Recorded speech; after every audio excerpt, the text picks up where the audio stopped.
Жалал-Абад шаарынын Көк-Ардкечи районунда 1980-86 жылдарга таандык көп кабаттуу үйлөрдүн үстүнө кошумча кабаттар курулду. Учурданын кедергиси астыңкы кабаттагыларга тийип үйлөрүн суу каптаган. Алар арыз муңун айтып, курулуш башчысына кайрылган, бирок онтойлуу жооптун ордуна коркутуу үркүтүүгө кабылышкан.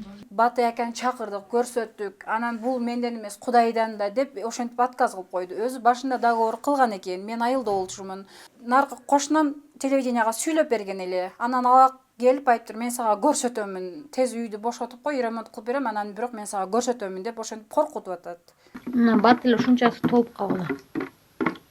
Батирин суу каптаган жарандар алгач шаардык мэрияга кат жолдошкон. Кала бийлиги тарабынан тиешелүү жактарга кайрылып, сот аркылуу өндүрүп алгыла деген жообун узатышкан. Ал арада бул туракта батирде тургандар айрымдары башка жакка көчүп кетүүгө аргасыз болушкан. Ал эми үйүнүн үстүнө кошумча кабат курулууга мындагылар кол коюп бербегенин айтышууда.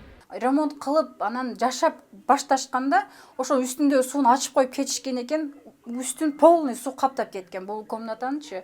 Азыр бул да жараксыз. Полный обойлору паңдап не болуп калыптыр. Буну кайра башынан. Ошого квартиранттар турбай кетип калышты алар. Союз мезгилинде тургузулган турактардын үстүнө кабат кошулушу Жалал-Абад шаарында алгачкы жолу эмес. Буга чейин да 7 көп кабаттуу үйдүн үстүнө кошумчаланган. Мындай ыкма курулуш Iko Шалимов фирмасы тарабынан бүткөрүлгөн. Ал эми үстүнкү кабаттарга жаңы 12 батир кошумчаланып, бул жерге көчүп келүүчүлөрдүн акчасына курулуш бүткөрүлгөнүн ишкер белгилейт. Бул демилге кала башчысына таандык экен. Биздин үйлөр барган сайын эскирип кетти. Шаарды көрөсүңөр го, өтө дачар үйлөр көбөйүп кетти да ошочу.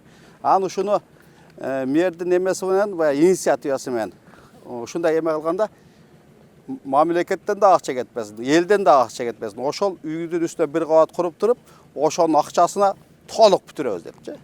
Курулушка ишкер тиешелүү тараптардан керектүү уруксат кагаздарын алганы кошумчаланат. Ал эми жашоочулардын кол коюлган документтери жеке ишкер архитектурада десе, мындагылар ишкерде экенин айтышып, эки ача пикирлер орун алды. Аркылуу толук жанагы курулуш нормаларын, эрежелери сакталып, бардыгы биздин архитектура талаптарга ылайыктуу курулган.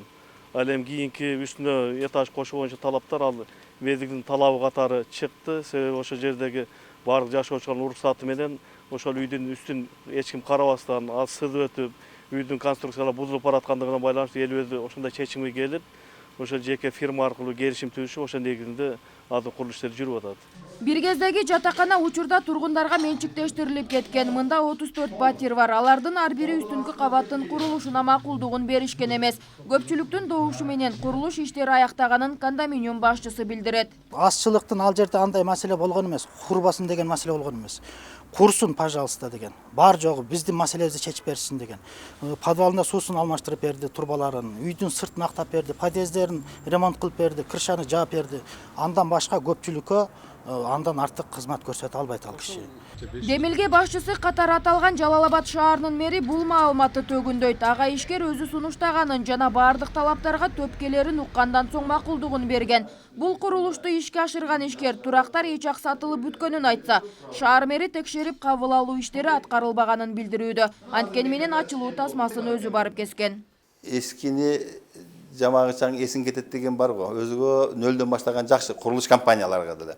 Бул өзүбүздүн ушул Жалал-Абад шаарынын тургуну болгондуктан ушул шаарга колунан келгенче жардам берейин деп, ошол колунан келсе биздин жашоочуларга жакшы шарт түзгөнгө мүмкүнчүлүгү болсо, самый главный биздин жарандар ошого макул болсо, ошол жарандардын шарттарын толук аткара турган болсо, биз эч кимисине тоскоолдук кылбайбыз, толук жардам беребиз.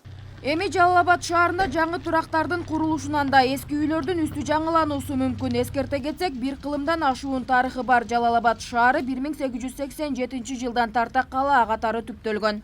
Нурзат Көчүмкулова, Руслан Абдумиталип уулу, Нур Ньюс, Жалал-Абад.